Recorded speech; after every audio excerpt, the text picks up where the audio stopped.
கலாயத்தில் நம்ம பங்காளியை புலந்துட்டாங்க. என்னன்னு பார்த்தீங்கன்னா, இவனுக்கு என்ன ஆச்சுன்னே தெரியல. எப்படி இவனுக்கு கம்பேக் கொடுப்பானுங்க என்னன்னு தெரியல. பும்ரா விக்கெட் எடுக்கல. சரியா மேட்ச் அமையல. இந்த பேட்டிங்கில் ஓரளவுக்கு நல்லா ஆனாங்கன்னு நினச்சிக்கிட்டு இருக்கும்போது பவுலிங்கில் வந்து சொதப்பிட்டாங்க. பஞ்சாப் ஆடி பிச்சு எடுத்து நொறுக்கி கடாச்சிட்டாங்க மேட்ச்சு.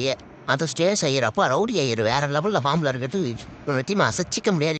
அப்படி ஒரு டீமாக மாறி நிற்கிறாங்க. ஒரு டைமில் ஆர்சிபி பற்றி பேசுகிறாங்க. அதில் இந்த வரையும் நம்ம பஞ்சாப்பை பேசாமல் விட்டுருவோம். அந்த அளவுக்கு பஞ்சாப் வேறான்னு எடுத்துருந்தாங்க. அப்புறம் நிறைய பேர் ஏன் வீடியோ போகலான்னு கேட்டுருந்தேன். இனிமேட்டு வீடியோ ரெகுலராக வரும் பாருங்க, சப்போர்ட் பண்ணுங்க, மறக்காமல் சப்ஸ்கிரைப் பண்ணுங்க. கலாயத்தில் நம்ம பங்காளியை புலந்துட்டாங்க. என்னன்னு பார்த்தீங்கன்னா, இவனுக்கு என்ன ஆச்சுன்னே தெரியல. எப்படி இவனுக்கு கம்பேக் கொடுப்பானுங்க என்னன்னு தெரியல. பும்ரா விக்கெட் எடுக்கல. சரியா மேட்ச் அமையல.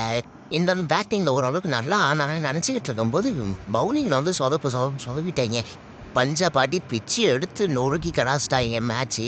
அந்த ஸ்டே செய்கிறப்போ ரவுடி ஐயர் வேற லெவலில் ஃபார்மில் இருக்கிறது டீமை அசைச்சிக்க முடியாது. அப்படி ஒரு டீமாக மாறி நிற்கிறாங்க. ஒரு டைமில் ஆர்சிபி பற்றி பேசுகிறாங்க. அதில் இந்த வரையும் நம்ம பஞ்சாப்பை பேசாமல் விட்டுருவோம்.